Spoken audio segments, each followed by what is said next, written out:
معاویہ کہتے ہیں باہزی کہ میں نے نبی صلی اللہ علیہ وسلم سے عرض کیا یا رسول اللہ صلی اللہ علیہ وسلم ہم اپنی عورتوں کے کس حصے میں آئیں اور کس حصے کو چھوڑیں؟ یعنی شوہر بیوی کے تعلق کی بات ہو رہی. یہ بھی ایک بہت آج کے دور کا ہر دور کا مسئلہ ہے، لیکن آج کے دور میں اور بھی گمبھیر ہوتا چلا جا رہا ہے بہت سی چیزوں سے ایکسپوز ہونے کی وجہ سے.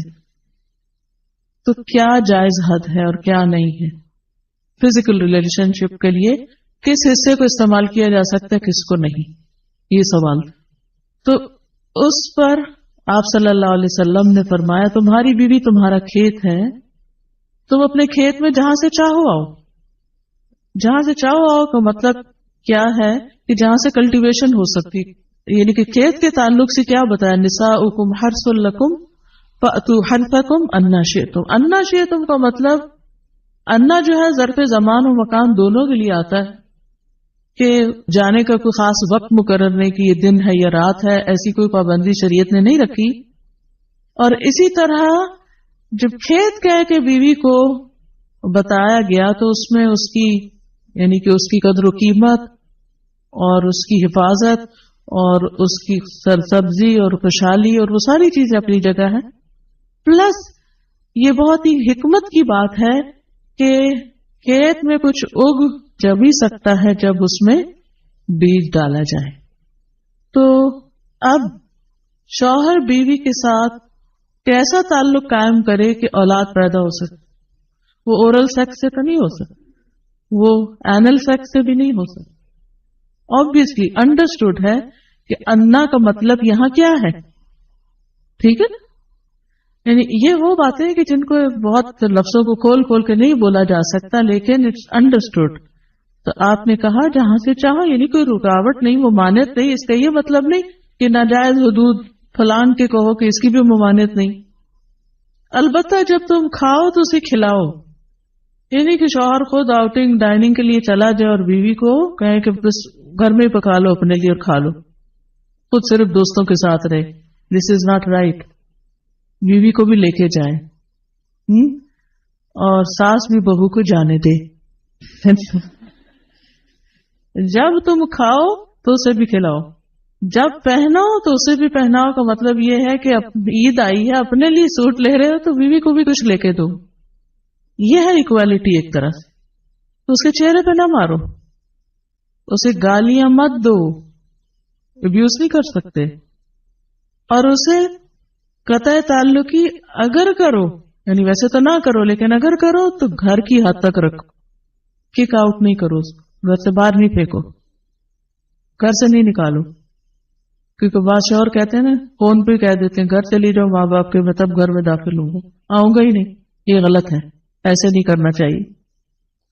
اور یہ کیسے مناسب، یہ کیسے ہو سکتا ہے کہ تم اس کے ساتھ یہ سلوک کرو جبکہ تم ایک دوسرے کے پاس حلال طریقے سے آتے ہو؟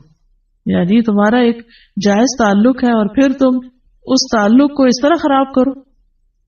تو بیوی کو مارنے سے متعلق جو قرآن اور حدیث کی روشنی میں جو حکم ہے وہ سامنے. پھر اسی طرح غلام کو مارنے کی ممانعت، نوکر کو، غلام کو، اس کو بھی نہیں مارنا چاہیے. ابو مسعود بدری سے روایت ہے کہ میں اپنے غلام کو کوڑے کے ساتھ مار رہا تھا کہ میں نے اپنے پیچھے سے آواز سنی، اے ابو مسعود جان لو. اور میں غصے کی وجہ سے آواز سمجھ نہ سکا، یعنی ایسے مار رہا تھا کہ مجھے نہیں سمجھ آئے کہ کس نے پکارا مجھے. جب وہ میرے قریب ہوئے تو وہ رسول اللہ صلی اللہ علیہ وسلم تھے اور آپ فرما رہے تھے جان لو ابو مسعود، جان لو ابو مسعود.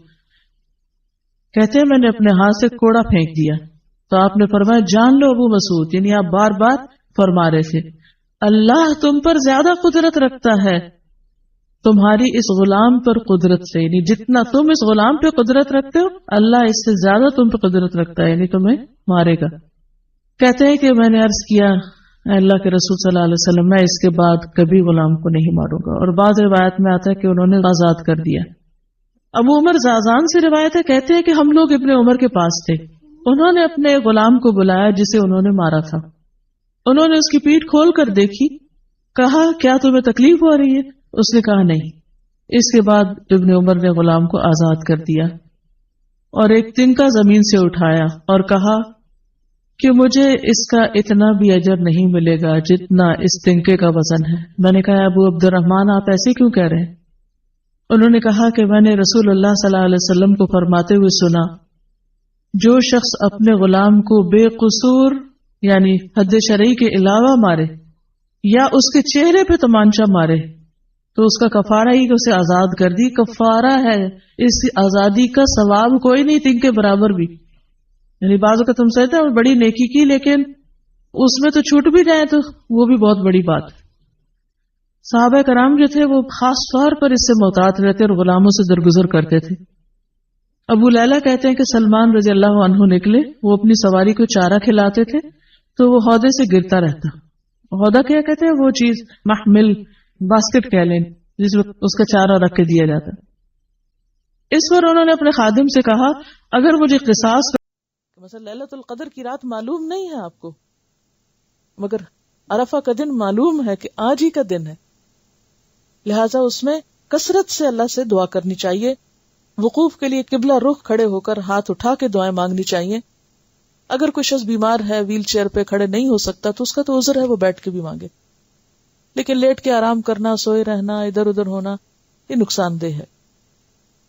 اگرچہ حج ہو جائے گا، فرض ادا ہو جائے گا اس کا بھی جو بے شک بے ہوش بھی رہا اور ادھر لیٹا، کیونکہ کوئی لوگ ان کو سن اسٹروک ہو جاتا ہے یا نہیں برداشت کر پاتے وہ ساری شدتیں تو بے ہوش بھی ہوئے رہتے ہیں.